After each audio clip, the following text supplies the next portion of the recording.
Ну вот, друзья мои, последние дни новогодних каникул нужно где встречать? Правильно, на природе. Вот, уехали к черти на куличке, черт знает куда. Только чтобы, что? Правильно, пожечь костер, позагорать,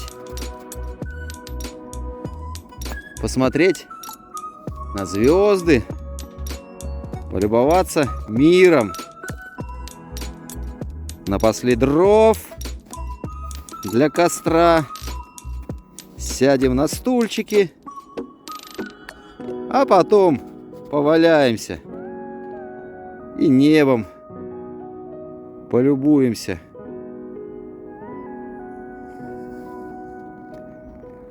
С берегов реки-то, а?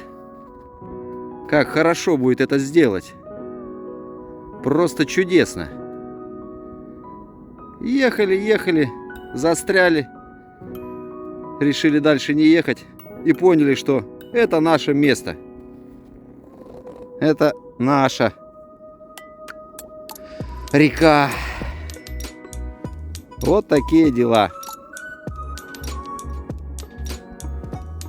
Вот он, хворост для костра. Дрова ломаются просто на раз-два. Щелк и готово. Как сказала одна бабушка, чпок и готово. О!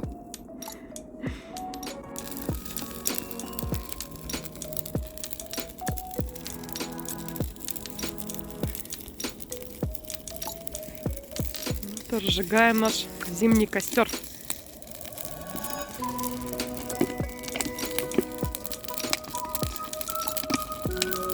С подручных средств.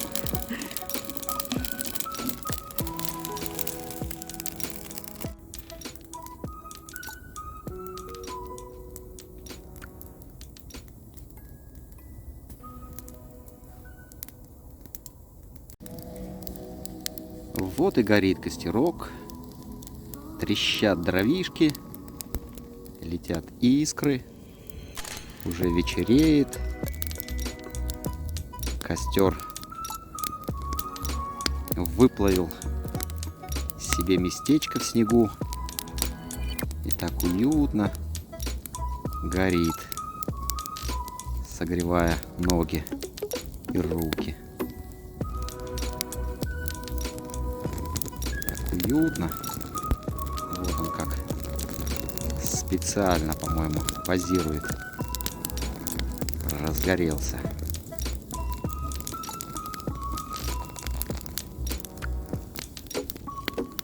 Дров на этом месте, на удивление, много. Видимо, по весне нанесло течением. И даже не трудились.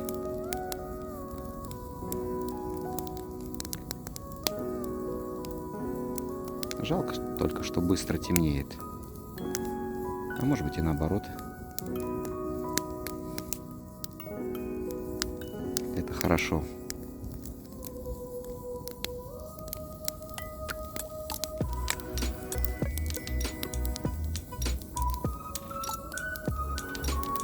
Возле костра сразу что-то такое древнее и могучее просыпается.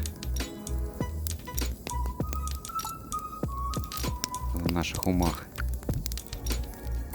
когда сидишь возле костра.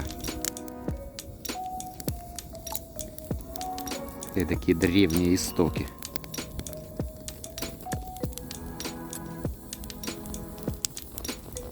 И можно долго-долго смотреть на огонь и думать о чем-нибудь, размышлять или мечтать.